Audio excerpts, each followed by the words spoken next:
Hi friends, இன்றைக்கு வீடியோவில் எத்தனை எவ்வளவு இதை எப்படி சிங்களத்தில் கேட்குறது என்று பார்க்க போகிறோம்.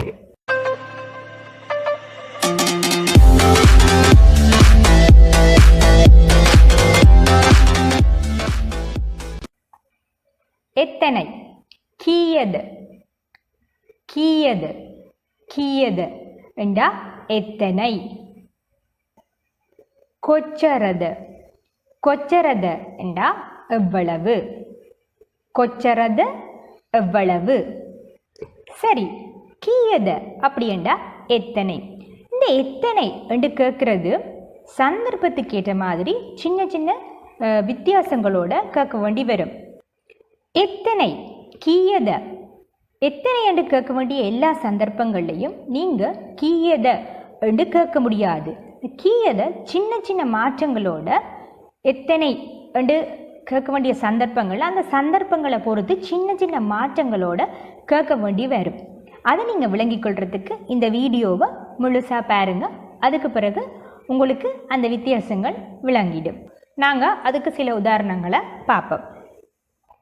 வெலாவ கீயது வெலாவ கீயது அப்படி என்றா எத்தனை மணி. வயசு கீயது ஆகிய வயசு கீயது, உங்களோட வயசு எத்தனை. அதே போல உங்களோட விலை கேட்கணும்டா கான கீயது கான கீயது விலை எவ்வளவு. இந்த விலை கேட்கறதுக்கு சில உதாரணங்களை நாங்கள் பார்ப்போம். தமிழில் நாங்கள் விலை எவ்வளவுண்டு தான் கேட்போம். ஆனால் சிங்களத்தில் கீயது எத்தனை ரெண்டு அர்த்தம் வர கீயது அதைத்தான் நீங்கள் விலை கேட்க யூஸ் பண்ணணும். கான கொச்சறது எடுக்கக்கூடாது. கான கீயது விலை எவ்வளவுக்கு கீயதை தான் பயன்படுத்த வேணும். விலை கேட்கறது அப்படி என்று சில உதாரணங்களை பார்ப்போம். மேக்க கீயது ஒரு பொருளை காட்டி அதோட விலையை கேட்கணுமெண்டா மேக்க கீயது இது எவ்வளவு. மேக்க கீயது இது எவ்வளவு. மேக்கே கான கீயது இதோட விலை எவ்வளவு. ஒரு பொருளை காட்டி இதோட விலை எவ்வளோன்னு கேட்கறதுக்கு மேக்கே கான கீயது இதோட விலை எவ்வளவு. மே டிஷர்ட்டுக்கு கீயது மே டிஷர்ட்டுக்கு கீயது இந்த டிஷர்ட் எவ்வளவு. மே டிஷர்ட்டுக்கு கீயது. இந்த டிஷர்ட்டுக்கு பக்கத்தில் ஏன் எக்க வந்திருக்குன்னு சொல்லி ஏற்கனவே இந்த வீடியோக்கள் பார்த்து வைக்க தெரியும். ஆங்கில பெயர் சொல்லோட நாங்கள் எக்க சேர்க்க வேணும். ஆங்கில பெயர் சொற்கள் வசனத்தில் வந்தால் நாங்கள் பக்கத்தில் எக்க சேர்க்க வேணும். சரி, மே டிஷர்ட்டுக்கு கீயது இந்த டிஷர்ட் எவ்வளவு. அப்போ நீங்கள் வயசு கேட்கறதுக்கு, விலை கேட்கறதுக்கு, நேரம் கேட்கறதுக்கு, இந்த மூன்றும் கேட்கறதுக்கு கீயத நல்லா ஞாபகம் வச்சுக்கொள்ளுங்க. கீயத என்று பயன்படுத்த வேணும். இதை நீங்கள் எப்பயுமே மறக்கக்கூடாது. கீயத. சரி, இப்போ நீங்கள் ஒரு கடைக்கு போகிறீங்க. பொல் தீயனவதை தேங்காய் இருக்கா. பொல் தீயனவதை பொல் தேங்காய் தீயனவதை இருக்கா. பொல் தீயனவதை என்று கேட்குறீங்க. அப்போ அந்த கடைக்காரர் உங்களுக்கு எத்தனை வேணும் என்று கேட்குறதுக்கு அவர் எப்படி கேட்பாருன்னு சொன்னால் கீயாக் கீயாக்த கீயாக்த. இங்கே அவர் அந்த கீயத என்று கேட்காம கீயாக்த எத்தனை அதில் இக்கென்னா சேர்க்க வேணும். இல்லாட்டி கீயாக் ஓனது கீயாக் ஓனது எத்தனை வேணும். கீயாக் ஓனது என்று கேட்கலாம். இல்லாட்டி கீயாக்த எத்தனை என்று கேட்பார். அதே போல் இன்னொரு உதாரணம் பார்ப்போம். மெத்தனை கீயாக் தீயனவது இந்த இடத்துல எத்தனை இருக்கு. மெத்தனை கீயாக் தீயனவது இந்த இடத்துல எத்தனை இருக்கு. சரி, இனி நாங்கள் எவ்வளவு கொச்சறது என்றதுக்கு சில உதாரணங்களை பார்ப்போம்.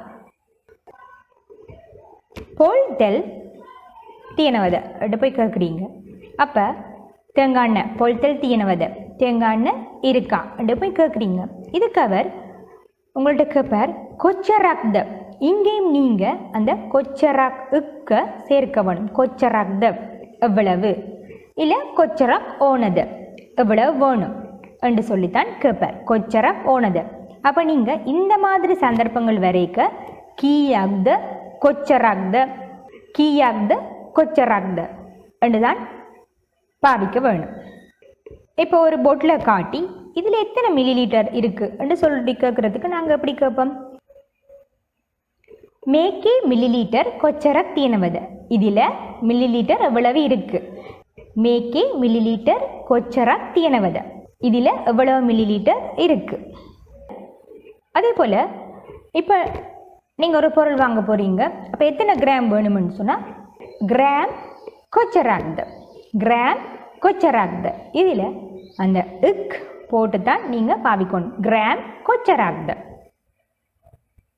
கிராம் கொச்சராக்து, மில்லி லிட்டர் கொச்சராக்து. சரி, இப்போ உங்களுக்கு கீயது கொச்சரது இதை எந்தெந்த சந்தர்ப்பங்களில் எப்படி எப்படி பயன்படுத்தணுமெண்டு உங்களுக்கு தெரிஞ்சிருக்கும். எவ்வளவு எத்தனை என்று கேட்டால் நாங்கள் இலக்கங்களில் தான் பதில் சொல்ல வேண்டி வரும். அப்போ சிங்களத்தில் இந்த இலக்கங்களை எப்படி சொல்கிறது, எந்த முறையில் அதுக்கு பதில் சொல்கிறது அப்படின்னு சொல்லி அடுத்த வீடியோவில் உங்களுக்கு சொல்கிறேன். அடுத்த வீடியோவை மிஸ் பண்ணாமல் பாருங்கள். இன்றைக்கு வீடியோ உங்களுக்கு பயனுள்ளதாக இருந்திருக்குமென்னு நம்புகிறேன்.